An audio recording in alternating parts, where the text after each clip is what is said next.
And for me, the light is a little bit too red.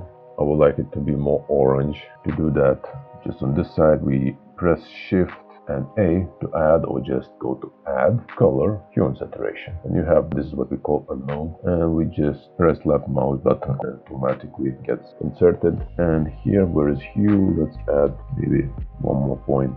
Okay, I like this way more. Another thing, just to make this pop even more, let's add a cursor over there, and let's Shift A, add a point light. Okay, point light, and let's just change the color. Take a eyedropper tool and just take a similar color. Now, personally, I would like to adjust the camera a little bit more. I press on camera, grab Z, and you grab X to move closer to the chimney. Hold Shift button for a slower movement. And then what I like to add is a depth of field. Click here, take the eyedropper tool and just select look up, and it gives it more focus on these specific objects. And let's add f-stop so it's a bit less blurry. Now let's choose one of these lights. Let's grab X, move it down.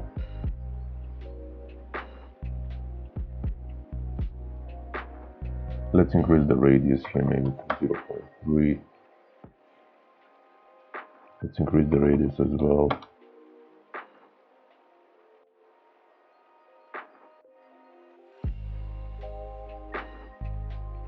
To make adjustments, let's go back to shading mode.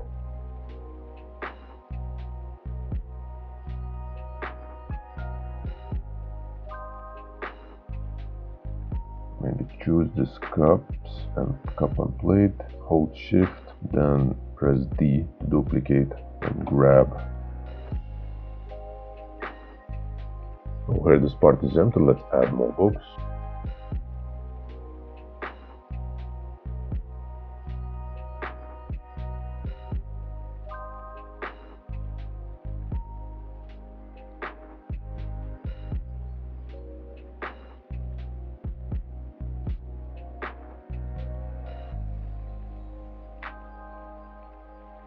We are ready to render it and see how it's looking in the render mode. Go to render, render options. I don't like to use noise threshold. I just use samples, most cases 50. Make sure it's checked noise, and if you have again good GPU, make sure you use GPU in this case. And then a nice thing, if you are still in render mode, go to color management and view transform filmic, and look, you can adjust the contrast. I feel like to add more light over here. It's all about spending some time with each scene and just changing things and looking for a way that really looks best. Okay, let's render it. Go to render, render image. Now it's looking good, really good. However, for me, for my computer, it takes 11 seconds just to render one frame. And I'll need 900 frames in order to create a video loop of 30 seconds. And if your computer is able to render under 5 seconds, so by all means, you can just directly go and render the video by going here and output. Let's put the frame range 900. 900 frames will be 30 seconds, 1 second holding 30 frames. Now by clicking here, you will choose an export location, then choose FFmpeg video,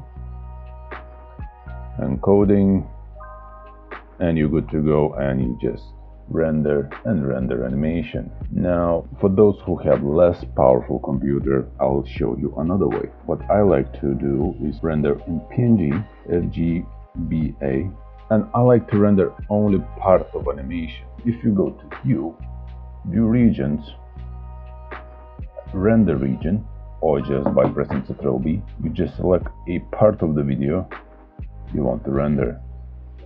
So I would like to render the fire, or perhaps some of the reflections on the table, and that's all about it I want. And now if you press render, render image, now we cut the rendering time less than 5 seconds in my case. And that means I can just render one image of the full scene and then render this region of animation separately and then put this video on top of the image. So now that we have this area selected, let's choose export location. If you go to render performance, make sure persistent data is checked, and then if you go to render, make sure lock interface. These are a few things that increase the speed. Okay, so once you have the animation rendered, just let's clear the render region here. And how about we just render this whole image in as best quality as we can. So if we're going for full HD video, which is this resolution, let's increase render sample to perhaps 100, and let's render again. It doesn't matter at which timeline point.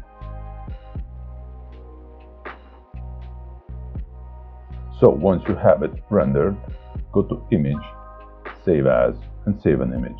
Now we are ready to import our renders to our video editor. In my case, I will use After Effects.